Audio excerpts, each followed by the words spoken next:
अस्सलाम वालेकुम, this is ODA foxtrot from defence outpost. तो कल पाकिस्तान एयरफोर्स ने एक बहुत ही ज़्यादा इंटरेस्टिंग प्रेस रिलीज इशू की है, जिसमें अज़रबैजान की GF-17 ब्लॉक 3 की प्रोक्योरमेंट को लेकर काफ़ी ज़्यादा एक्सक्लूसिव फैक्ट्स जो हैं वो हमारे सामने आए हैं। तो इनको आज हम लोग डिस्कस करेंगे और साथ ही आप सब लोगों को पता लग चुका होगा कि कल रात एक बहुत ही इंपॉर्टेंट इवेंट हुआ है अफगानिस्तान के अंदर, तो उसके ऊपर भी आज हम लोग थोड़ी बहुत डिस्कशन करेंगे। लेकिन वीडियो में आगे बढ़ने से पहले अगर आप लोगों ने अभी तक चैनल को सब्सक्राइब नहीं किया तो please make sure to like this video and to subscribe to the channel. तो कल ही अज़रबैजान का एक हाई लेवल डिफेंस डेलीगेशन, जिसको उनके defence deputy defence minister head कर रहे थे, उन्होंने एयर हेडक्वार्टर पाकिस्तान एयरफोर्स का दौरा किया, जिसमें उन्होंने स्पेशली एयर चीफ के साथ मुलाकात की और उसकी जो प्रॉपर प्रेस रिलीज है उसको पाकिस्तान एयरफोर्स ने अपने मीडिया हैंडल्स के थ्रू पब्लिश किया। अब क्योंकि ये चीज सबको पता है कि अजरबैजान पाकिस्तान से ऑफिशियली GF-17 ब्लॉक 3 अक्वायर कर रहा है, तो इसी मामले में रिपोर्ट्स भी आ रही थी कि अजरबैजान के जो एयर क्रू हैं, उनके पायलट्स और ग्राउंड स्टाफ है, वो पाकिस्तान के अंदर ट्रेनिंग ले रहा है। इस चीज की पहले सिर्फ रिपोर्ट्स आ रही थी, लेकिन कल की प्रेस रिलीज में पाकिस्तान एयरफोर्स ने इस चीज को कंफर्म कर दिया है कि अजरबैजान एयरफोर्स का एक कंटिजेंट वाकई ही पाकिस्तान एयरफोर्स की एक ऑपरेशनल एयरबेस के ऊपर ट्रेनिंग फेज में है। और ये जो ट्रेनिंग है वो ऑब्वियसली GF-17 ब्लॉक 3 को ऑपरेट करने के लिए अजरबैजान एयरफोर्स पाकिस्तान एयरफोर्स से ले रही है। और साथ ही साथ अजरबैजान को GF-17 ब्लॉक 3 की डिलीवरी की टाइमलाइन जो है उससे रिलेटेड भी पाकिस्तान एयरफोर्स ने यहाँ पर एक बहुत बड़े फैक्ट को रिवील किया है, जिसमें उनकी प्रेस रिलीज में ये कहा गया कि अगले एक महीने के अंदर अजरबैजान के जो कंटिजेंट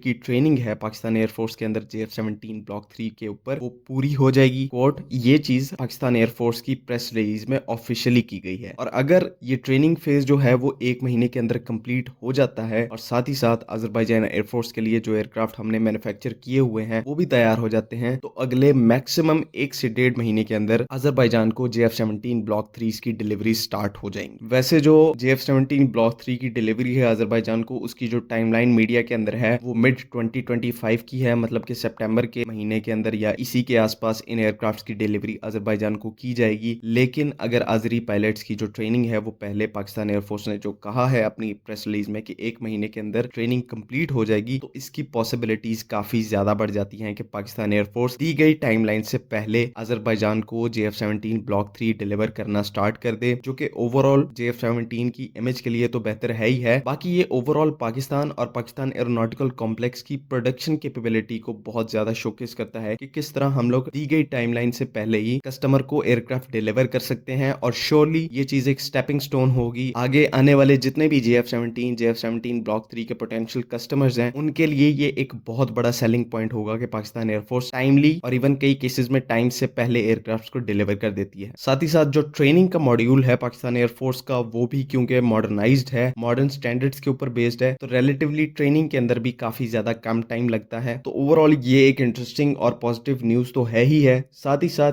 ये चीज भी देखना काफी ज्यादा इंटरेस्टिंग होगा कि पाकिस्तान एयरफोर्स कब तक वाकई में ही अजरबैजान को GF-17 ब्लॉक 3 डिलीवर कर पाती है। बाकी अगली न्यूज की तरफ बढ़े तो जैसे कि आप लोगों को पता लग ही चुका होगा, कल रात तकरीबन 10 से 11 के करीब पाकिस्तान एयरफोर्स ने प्रीएम्प्टिव प्रिसीजन स्ट्राइक्स कंडक्ट की हैं अफगानिस्तान के पक्तिका प्रोविंस के अंदर, जहां पर TTP के कुछ ट्रेनिंग सेंटर्स थे उनको टारगेट किया गया है और सक्सेसफुली उनको डिस्ट्रॉय किया गया है, जिनमें जो TTP का कैजुअलिटी काउंट है वो इनिशियली 50+ को क्रॉस कर रहा है और ये हो सकता है और भी ज्यादा बढ़े। बाकी जहां तक बात है पाकिस्तान एयरफोर्स के स्ट्राइक पैकेज की, उसकी डिटेल्स की, तो वो अभी तक हमारे पास नहीं है। हो सकता है पाकिस्तान एयरफोर्स ने यहाँ पर F-16 को यूज किया हो और साथ GF-17 का कॉम्बिनेशन हो, क्योंकि ये दो ऐसे एयरक्राफ्ट हैं जो इस टाइम के ऊपर पाकिस्तान एयरफोर्स की एक तरह से बैकबोन की हैसियत रखते हैं। दूसरा, ये दोनों ही एयरक्राफ्ट प्रिसीजन स्ट्राइक्स के अंदर जो है वो स्पेशलाइज्ड हैं, जिसमें F-16 के पास जो है वो स्नाइपर एडवांस टारगेटिंग पॉड मौजूद है और GF-17 के पास तुर्की का एसएल पॉड है। दोनों ही जो पॉड्स हैं वो काफी ज्यादा एफिशिएंट हैं और काफी ज्यादा एडवांस है और प्रिसीजन स्ट्राइक्स को काफी अच्छे तरीके से परफॉर्म कर सकते हैं। बाकी किस तरह के वेपन्स को इस एयर स्ट्राइक्स के लिए यूज किया होगा इसके बारे में भी अभी कोई कंफर्मेशन नहीं है। अगर तो पाकिस्तान एयरफोर्स के एयरक्राफ्ट ने बॉर्डर को क्रॉस किया है तो यहाँ पर अच्छी खासी पॉसिबिलिटी है कि उन्होंने GBU-12 या फिर अलबतार सीरीज के बॉम्ब्स को यूज किया हो। लेकिन अगर पाकिस्तान एयरफोर्स ने इंटरनेशनल बॉर्डर को क्रॉस नहीं किया और अपनी टेरिटरी के अंदर रह के स्ट्राइक को परफॉर्म किया है, तो इसमें फिर हो सकता है कि पाकिस्तान एयरफोर्स ने फिर हमारी स्टैंड ऑफ म्यूनिशंस को यूज किया हो, जिन्हें हम REK किट्स के नाम से भी जानते हैं, तो इनका भी यूज जो है इन एयर स्ट्राइक्स के अंदर वो शामिल हो सकता है। बाकी जैसे ही फ्यूचर के अंदर ये रिपोर्ट्स क्लियर होंगी हम आपको दोबारा से अपडेट करेंगे, लेकिन अभी के लिए इतना ही। आई होप कि आप लोगों को चीजें जो है वो सारी समझ में आ गई हैं, लेकिन अगर इसमें कोई भी कंफ्यूजन है तो काइंडली कमेंट्स में जरूर पूछें। अगली वीडियो तक के लिए अल्लाह हाफिज। पाकिस्तान जिंदाबाद।